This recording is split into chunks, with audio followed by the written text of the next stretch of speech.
Bom dia! Estou aqui para o nosso devocional. Hoje, então, nós vamos ler Gênesis capítulo 35, a partir do versículo 16. Fala da morte de Raquel, que era esposa de Jacó. Jacó e sua família partiram de Betel, e quando faltava uma pequena distância para chegar a Efrata, Raquel começou a dar à luz em meio a dores além do normal. E o parto foi muito difícil. E enquanto padecia tentando dar à luz, a parteira a encorajou: não temas, um filho saudável terás. No momento em que estava prestes a deixar esta vida, porque estava morrendo, deu a seu filho o nome de Benoni. Isso quer dizer, filho da minha aflição. Entretanto, Jacó o chamou de Benjamim, filho próspero. Assim morreu Raquel e foi sepultada no caminho de Efrata, que em nossos dias se chama Belém. Jacó erigiu uma estela sobre seu túmulo e é conhecido como o marco do túmulo de Raquel, que existe até hoje. Depois Israel, que era o nome de Jacó, quando ele lutou com o anjo, ele teve seu nome mudado de Jacó para Israel. Partiu dali e armou seu acampamento diante de Migdal-Eder, a torre de vigia do rebanho. Então, o que aconteceu aqui? Resumidamente, você parou para analisar que naquela época, geralmente as mães, que davam nome aos filhos. E quando elas passavam por uma situação difícil, no seu parto, algo que aconteceu, elas davam nome para aquela criança.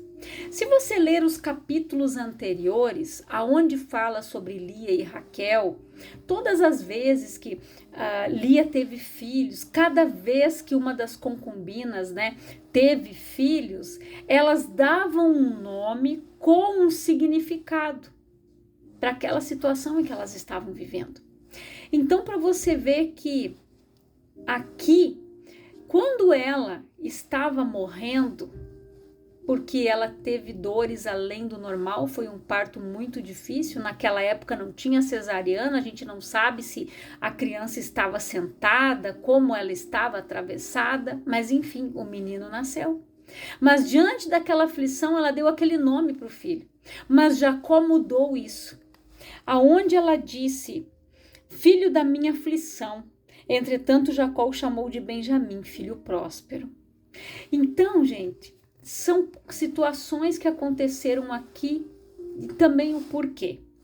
Quando Jacó saiu das terras de Labão com a sua família, com Lia, Raquel, seus filhos ali, suas servas, que eram as suas concubinas, que também tinham filhos com ele, Raquel, ela foi lá e roubou do seu pai Labão alguns ídolos que ele tinha guardado, ídolos de ouro.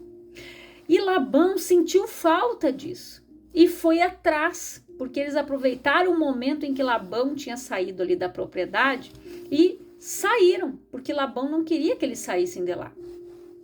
E quando Labão os alcançou, ele foi atrás e ele disse: por que você fez isso? Não deixou eu me despedir dos meus filhos, das minhas filhas, dos meus netos, e você ainda levou os meus ídolos? E Jacó disse algo para Labão: procure em todas as tendas, aonde o Senhor encontrar esses ídolos, essa pessoa que estiver com ele, essa pessoa que roubou, esta pessoa certamente morrerá. Raquel havia roubado. E o que aconteceu, gente, aqui? Raquel, como Jacó não sabia que ela tinha cometido esse delito. Então, o que houve aqui? Quando o pai estava entrando na tenda dela, ela estava, naqueles dias da menstruação, ela ficou sentada sobre a sua cadeira e falou para o pai: meu pai, eu estou naqueles dias das mulheres e eu não estou muito bem, por isso vou ficar sentado, senhor, me desculpe. Mas ela estava sentada em cima. E ali, diante das palavras de Jacó, porque na verdade foi o quê? Uma palavra. uma maldição que foi lançada sobre aquela pessoa que havia roubado aqueles ídolos. Por isso Raquel, gente, veio falecer aqui. Então, para você ver o quanto as nossas palavras têm poder, Jesus mesmo disse que o poder da vida e da morte está onde? Na nossa língua. Em Provérbios fala muito sobre isso, Tiago fala sobre isso. Jesus disse que de uma mesma fonte não pode jorrar água doce e água salgada. Então, ou você abençoa ou você amaldiçoa. No livro de Tiago fala muito sobre a língua, aonde a pessoa, ela tanto bendiz o próximo, que é a imagem e semelhança de Deus, como também ela amaldiçoa aquela pessoa. Quando você olha para um filho, olha para alguém, e você diz, você é uma bênção, você está abençoando. Mas quando você olha para aquela criança e diz, não, você é um burro, você não sabe nada, você não aprende nada, você está lançando palavras depreciativas e de maldição sobre a vida daquele jovem. Eu estava conversando com uma cliente ontem, e daí eu comecei a mostrar essas palavras para ela. E nós entrando num assunto, conversando, e aí ela disse, você sabe, ela disse, eu não conheço a palavra, muito pouco. Mas naquela época que o meu filho era pequeno, eu não conhecia a Bíblia, ela disse. Mas ela foi uma mãe sábia. Ela disse que o filho tinha uma letra horrível. Mas ela dizia que a letra dele era bonita. Mas ela foi inteligente. Hoje, ela conversando, que ele já é adulto, ela falou. Aí ela disse, meu filho, a tua letra era horrível. Ele disse, mãe, então por isso que a senhora comprava aqueles caderninhos de caligrafia e passava as coisas para eu fazer, para ele melhorar a letra. Mas ela nunca disse para ele que a letra dele era horrível. E outra coisa, ela disse que ele tinha uma dificuldade em aprender.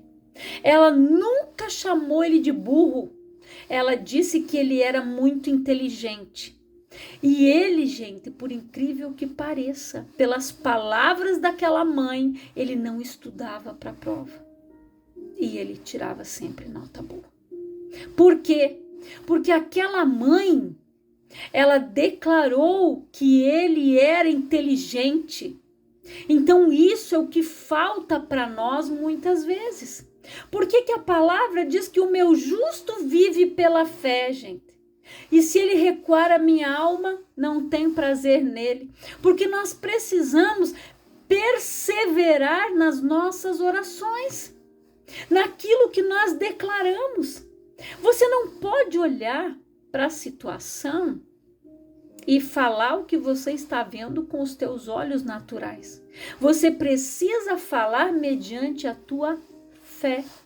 Lembra daquela mãe que eu já falei aqui muitas vezes, que ao sair de casa ela ia para a igreja e o filho ficava deitado no sofá bêbado, drogado. Quando ela chegava da igreja, o filho estava ali da mesma situação. Mas ela olhava para aquele filho e dizia, esse aqui não é o meu filho. O meu filho é um homem de Deus, é um servo do Senhor.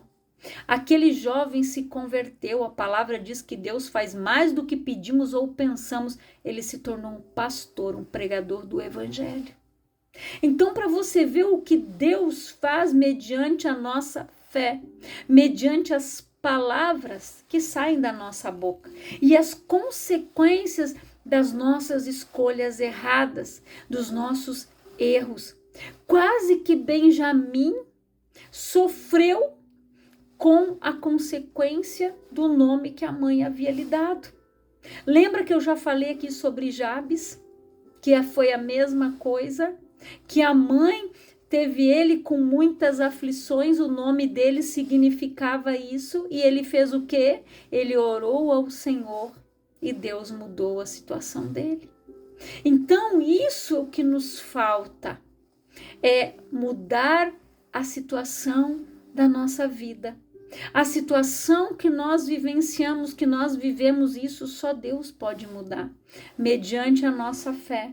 mediante aquilo que nós declaramos, profetizamos, e eu disse para ela: você profetizou na vida do teu filho. Você declarou que ele era inteligente e ele se tornou inteligente. E é isso que Deus faz. Então você não pode olhar para o teu filho, você não pode olhar para as pessoas e ver as limitações dela. Você tem que olhar para ela e declarar que ela é uma bênção, que ela pode, que ela consegue. Então nós precisamos ter esta fé, aprender a declarar, profetizar na nossa vida, na nossa casa, na vida dos nossos filhos, na vida dos netos que você tem, na vida dos netos que você terá. Eu oro desde hoje, eu já oro pedindo que Deus prepare uma esposa abençoada para o meu filho, que seja uma mulher de Deus, temente a Deus, que seja uma pessoa fiel ao Senhor. Você tem feito isso? Então, não perca mais tempo. Não é porque o teu filho é pequeno. O meu filho tem 8 anos. Mas eu oro e já peço, desde hoje eu digo: Senhor, prepara uma esposa para o meu filho. E nós precisamos declarar isso. Eu declaro sobre a vida do meu filho, que ele é um homem de Deus, que ele fala muitos idiomas, que ele será um pregador da palavra, que Deus vai usar ele como um vaso de honra. O que você tem declarado sobre o teu casamento, sobre o teu esposo, sobre a tua esposa, sobre os teus familiares, sobre os teus filhos, sobre os teus netos, sobre as tuas finanças, sobre o teu trabalho. Tudo isso nós colhemos. A colheita vem daqui. Porque a nossa boca, ela sempre vai falar do que isso aqui estiver cheio. O nosso coração, ele deve estar cheio de boas palavras. Por isso que o salmista disse: eu escondi a tua palavra no meu coração para eu não pecar contra ti.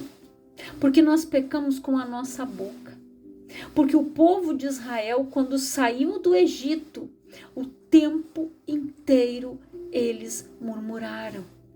E aqueles murmuradores, a palavra diz, Deus falou, que enquanto o cadáver do último não caísse ali, os outros não herdariam a terra, não iam entrar na terra. Para você ver que aqueles filhos desses murmuradores que entraram na terra depois, eles tiveram que esperar 40 anos. Seus pais morreram ali, para depois eles poderem herdar a terra. E esse tempo em que o povo ficou ali no deserto, Deus ele estava o tempo todo trabalhando para tirar o Egito de dentro deles. A idolatria, a murmuração, o comodismo. Eles eram escravos e saíram de lá com despojos. Eles não saíram de mão abanando. Eles receberam a recompensa de todo o trabalho árduo. Então, Deus cuidou deles. Deus mandou água da rocha. Deus dava o maná. Eles não precisavam trabalhar. As roupas se renovavam no seu corpo. As crianças, à medida que eles iam crescendo, as roupas se renovavam, cresciam. Os calçados, eles iam crescendo conforme o pezinho crescia. Para você ver como Deus faz. Deus cuida. O tempo todo. Até que chegou um momento que Deus se cansou. E ele disse: Moisés, até quando eu sofrerei esta má congregação que murmura contra mim? Quantas pessoas murmuram contra Deus? A situação que estão vivendo culpam a Deus. Mas eles não conseguem olhar a consequência. Se nós formos analisar, se você ler os capítulos anteriores aqui e você ver o que Raquel fez, ela sofreu a consequência de ter levado um ídolo, de ter levado o que não era seu e mentiu. tudo isso gera consequências. Jesus disse que aquele que mente é quem? É filho de quem? Do diabo. Ele é o pai da mentira. Então, quando a pessoa mente, ou ela vive uma vida ilusória, uma vida de mentira, ela está vivendo aquilo que o pai dela está providenciando para ela. Ilusão, mentira. Ela vive uma vida de engano. Mas quando Deus passa a ser o Senhor da tua vida, quando você faz de Jesus o Salvador da tua vida e da tua casa, quando você declara como Josué disse, eu e minha casa serviremos ao Senhor. Em outras palavras, Josué disse, eu não sei vocês, mas eu e a minha casa serviremos ao Senhor. É isso que você tem que declarar. Não importa as circunstâncias. Tem coisas que nós precisamos filtrar. Tem coisas que nós precisamos já passar para os nossos filhos desde hoje. O porquê que tal coisa não pode.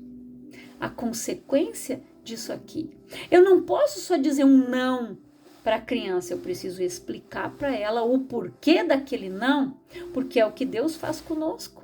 Quando nós pedimos algo e Deus diz não, chega um momento em que a gente vai saber o porquê daquele não. E a gente vai dizer, Senhor, muito obrigado.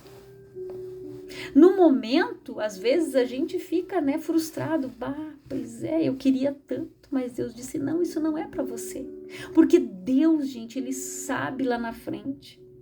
Ele conhece o amanhã. E Ele sabe as consequências. Se você tivesse desobedecido aquele não. Só que não é só você que paga, toda a tua família paga o preço. Aqui, Jacó falou, Raquel morreu. O filho ia pagar o preço pela própria maldição que a mãe já estava lançando sobre a vida dele com aquele nome. Mas o pai foi ali e mudou. Ele não aceitou aquilo. Então nós precisamos entender que as nossas escolhas erradas, elas geram consequências. E isso respinga as pessoas que estão ao nosso redor, a nossa família, a nossa casa. Então nós precisamos, gente, vigiar. Lembra do devocional de ontem que eu falei ali, que eu li? Vigiai para que ninguém se exclua da graça de Deus. Muitas pessoas, elas mesmas se excluem da graça do Senhor, na desobediência, na falta de perdão, no pecado. Elas estão excluídas da graça de Deus. E daí acontecem as coisas e elas querem culpar a Deus. A palavra diz que existe uma coisa que nos afasta de Deus, que faz separação entre nós e o Senhor, o pecado. Então, se você está no pecado, no erro, na desobediência, não adianta você clamar, porque você abriu a porta e você deu legalidade para Satanás agir na tua vida, e Deus tem que permitir. Porque você abriu a porta. A palavra diz, não deis lugar ao diabo. Só que quando a pessoa dá lugar para o diabo, acontece como aconteceu aqui com Raquel. Consequências destrutivas. Só que nós precisamos vigiar as nossas palavras, as nossas atitudes. O que está vindo na nossa mente. Aqui é o nosso campo de batalha espiritual, gente. Satanás vai tentar lançar os dardinhos, vai tentar minar tua mente para descer para o teu coração, para você falar. Porque quando você falou, não tem como engolir de volta aquilo que saiu da tua boca. Você declarou com as tuas palavras, ou bênção ou maldição. Vida ou morte. Isso tudo sai da nossa boca. Então nós precisamos mudar o nosso modo de pensar. Por que a palavra diz que a nossa mente tem que ser transformada, renovada? Porque quando a nossa mente muda, as nossas atitudes automaticamente são transformadas. Olha essa mãe, que não tinha conhecimento da palavra, mas é uma mulher sábia. Ela declarou, né, hoje que o filho é adulto, ela disse: meu filho, você não aprendia as coisas, você tinha dificuldade. Mas eu sempre disse que você era muito inteligente, super inteligente, e ele se tornou aquilo que ela declarou. E quantas mães amaldiçoam seus filhos, quantos pais amaldiçoam, ao invés de abençoar. Você tem que olhar com os olhos da fé e declarar que eles são bênção, que eles são servos de Deus, que eles são pessoas de bem, que eles são inteligentes, que eles vão se formar, que eles têm uma profissão, que eles vão fazer a diferença. É você que fala. É você que tem que abençoar a tua casa, o teu trabalho, a tua família, os teus negócios, as tuas finanças, os teus colegas de trabalho, os teus patrões. É dali que vem a provisão. E muita gente só reclama do trabalho, dos colegas, do patrão, amaldiçoa ainda. O salário que você tem, que você reclama, é o desejo de muitos que estão desempregados. Quantas pessoas vêm de países de fora para dentro do nosso, para ter uma vida diferente, para ter uma oportunidade que muitos aqui desperdiçam e eles abraçam. Qualquer oportunidade de emprego eles pegam e muitos prosperam. Aqui, muitos que vieram de fora hoje têm lavagem de veículos e não dão conta do trabalho. E famílias inteiras, 2, 3 famílias estão ali trabalhando direto. As mães cuidando dos filhos, os filhos estão ali junto, trabalhando, elas estão cuidando dos pequenos e estão ajudando. Limpar os carros por dentro. E é assim que as pessoas que aqui desperdiçam, eles veem como oportunidade. Aquilo que para muitos, isso aí, eu não vou lavar carro. Para eles, gente, é bênção. Então, muitas vezes, aquilo que você está rejeitando é a bênção que o outro está almejando. Então, eu não vou me estender mais. Que o Espírito Santo fale ao teu coração. Que essa palavra venha frutificar no teu coração. Que você mude o que tem saído da tua boca. Que você peça para o Senhor transformar a tua mente, mudar o teu coração, mudar a maneira que você vê as coisas, a maneira como você fala. Você tem que ter o palavreado, o linguajar dos céus, não das pessoas da terra, não dos murmuradores, não dos negativos, dos pessimistas, porque isso porque isso contamina. Então, a palavra diz que as más conversações corrompem. Se você ficar dando ouvidos para essas pessoas, você vai se corromper. Então, peça para Deus botar um filtro nos teus ouvidos e um filtro na tua boca, antes de você falar. Que você saiba filtrar aquilo que você está ouvindo. Se é algo produtivo, é bênção, amém. Se não é, diga: Senhor, deleta da minha mente. E eu não quero isso para mim. Eu quero orar por você, Pai, em nome de Jesus. Eu oro por todas estas vidas que ouvem esta palavra. Que o Senhor, Pai, abençoe, que elas frutifiquem, que elas semeiem vida com os seus lábios, com a sua boca, que elas venham colher esses frutos em abundância, que elas aprendam a semear, que elas aprendam a colher a colheita dos céus, Pai, que elas parem de comer pão de dores, pão do desespero, da tristeza, daquilo que elas estão declarando, mas que elas passem a comer o pão da bênção, da fartura, do maná que vem dos céus. Que o Senhor esteja abençoando, Pai, o teu povo e todas essas pessoas que ouvem esta palavra, Pai, grandiosamente e poderosamente, no nome de Jesus. Que Deus te abençoe e que essa palavra fique no teu coração, que você mude a tua forma de pensar, de agir, de falar. Em nome de Jesus.